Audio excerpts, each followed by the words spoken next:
Hello, good morning.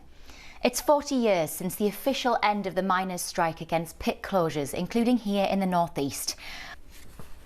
Durham police say they're dealing with more drivers under the influence of drugs than alcohol. North Yorkshire Council has announced it will assess the speed limits outside of 400 schools, nurseries and colleges. The authority said from today, people in Hexham can get discounted dinners as part of the town's first ever restaurant week. There was huge local success at award ceremonies at the weekend. Starting in Los Angeles, a Gateshead screenwriter won big at the Oscars. Meanwhile, back here it was a bumper night for Northeast talent at the Brit Awards. Travel now, and on the trains there's no service between Darlington and Bishop Auckland in either direction. That's due to overrunning engineering works. Well, let's take a look at the weather forecast next with Tori. Whatever you're doing, you have a lovely day. We'll see you again soon. Bye for now. Hello, good morning. There have been calls to review the sentence of a man who murdered his own daughter. Staff at Newcastle University will strike today over potential job cuts. Newcastle University says the same challenge is hitting higher education across the UK and that they want to work with the unions to minimise the impact of the strikes on education. Drivers are warned the Tyne Bridge will be completely closed for the next 3 nights. Today marks exactly 5 years since the first person in the northeast tested positive for COVID-19. Prudhoe Community High School is set to give an update on temporary sites to try and resume face-to-face learning. And Oscar-winning screenwriter Peter Strawn from Gateshead says the support of people in the region was vital to helping him start his career. Huge congratulations to him. Well, that's all from us for now, but let's take a look at the weather forecast with Ross. Have a good day. I'll see you soon. Hello, good morning. A 17-year-old boy has become the 3rd person to be charged with murder in connection with the death of a man in Middlesbrough. A Northumberland MP who worked as a miner in the 80s says he'll never forget the day he returned to work.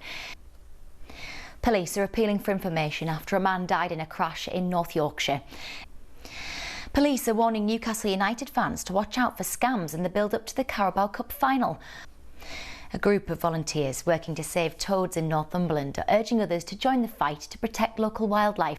Well, is it the weather for toad patrols today? Let's find out next with Ross, and I'll see you again soon. Bye for now. Hello, good morning. Staff at Newcastle University will strike for a 2nd time this week over fears of potential job cuts. Hundreds of patients across the northeast are now receiving a life-saving medicine made from blood plasma. Figures show Sunderland and Hartlepool have among the highest percentage of cancelled trains in the country. A new survey has found some northeast businesses are being put off from switching to electric vehicles because there aren't enough chargers. An accessible new play created by disabled women about their fight for rights begins its national tour in Stockton tonight. And finally, a trainee paramedic from Whitley Bay will swap patients for pedigrees this week as she heads to a prestigious dog show. What a good boy. Well, let's take a look at the weather next with Joe Blythe. Whatever you're doing, you have a lovely day. And I'll see you again soon. Bye for now. Hello, good morning. A murder investigation has been launched after a man died following a suspected assault in Newcastle. Police were called to Bolingbroke Street in Heaton just before 5 p.m. yesterday, where a man in his 30s was found with serious injuries. Police have confirmed that they believe 2 arson attacks in Newton Aycliffe are linked.